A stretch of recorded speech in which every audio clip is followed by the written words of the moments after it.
Hello and welcome. This is Mama Jess. Everything you wish your mother told you. So I was just outside milking the cow and I had my hat on and I got really sweaty. So now you get kind of hat head, and I just wanted to leave it that way because I want to talk about hair.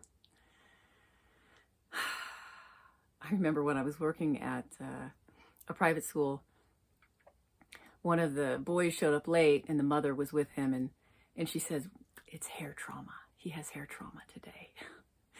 And it was picture day and his hair just wouldn't cooperate and he was completely stressed out. Haven't we been there?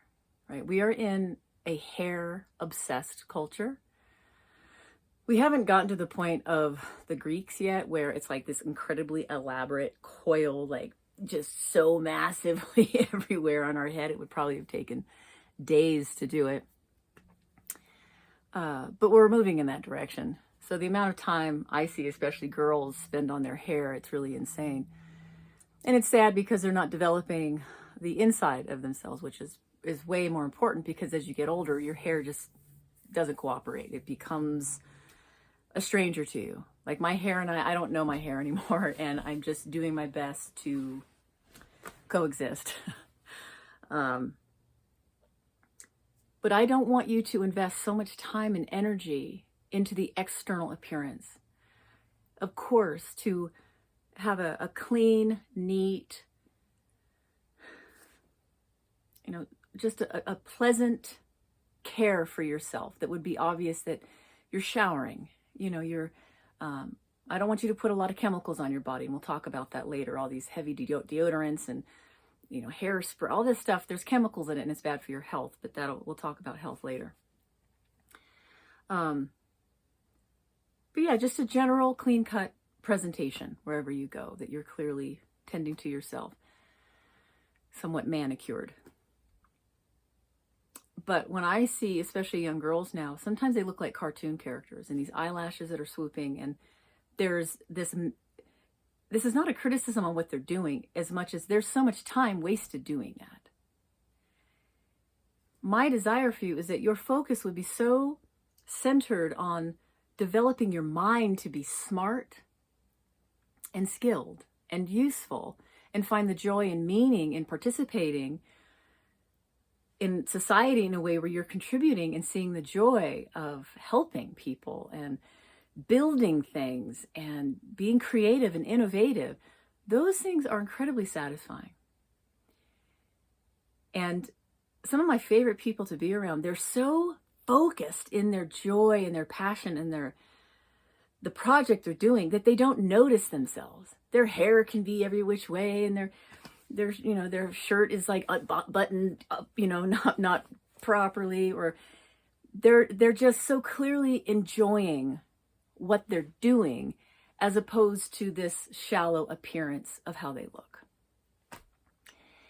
The other thing about it, not only is it just a waste of time, but the more you invest in looking like everybody else, the sameness look, where everyone's almost trying to be unique, you are going to attract the most shallow people. And I don't want you to attract those people. So the more trendy you are, the more trendy you try to look, the more you're going to attract people that don't care about you. And it's going to be just a relational drama. You're going to get your heart broken, and it's going to be miserable. And I want to spare you as much human suffering as possible in the realms of your youth, because as we get older, there's a lot of suffering. And I just don't want you to be fussy and nitpicky on that stuff. The more you know how valuable you are, that you're loved, that whether some people get sick and they lose their hair, right? You'd have to learn how to value yourself, the person who you are. There's a person inside your body. That's the one that we're after, not conforming to this external view of beauty.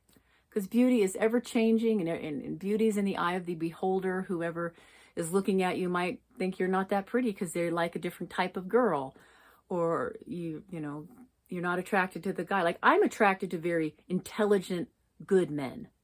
The smarter, the more attractive. The more skilled, the more attractive. It's not this kind of good looking, swaggery guy like that. I just like, ugh. Even if they have the symmetry, you know, and the features that would be considered handsome, I just like recoil. Like, I don't want to be around that. I don't like that. So when you have a beautiful spirit and a kind spirit and a righteous spirit, that's going to be very attractive, and you're going to attract really good people. So I don't want you, as a maternal voice, I do not want you to obsess about your hair. And there will be people that make fun of you. I want that to be deeply embedded in your understanding. People will make fun of you. They're always going to make fun of you as you are trying to be who you were made to be, because you are not a product of pop culture. You have never been born in the history of the world. You are incredibly unique to this world. And I want to know who you are, not what everyone says you need to be. I mean, commercials are even programming people to tell them what people should like, right? And what you think you need to be, who you are. And so it takes many years for those who were, you know, kind of doggy piled with this social media or the commercial world, TVs and so forth. It takes many years to take the stinking layers off of yourself. It's like to peel yourself like a stinking onion until you can get all of that off of you and go, who am I really? You know, so I really want you to be free from that, so you can invest your time and energy into your mind, your heart, your character, your skills, and really knowing what you value in life and finding a value system that is worth living and dying for. And we will talk about that another time. All right. So I know we all have days of hair trauma and it can be difficult, but you want to be around people that love you for who you are, not your hair. Hair comes and goes and it turns gray and it gets brittle and breaks and thins out and all kinds of things. So don't live for your hair, because that comes and goes. But your soul is what we're after. That will be steady through all the years. All right, I'll talk with you soon. Bye-bye.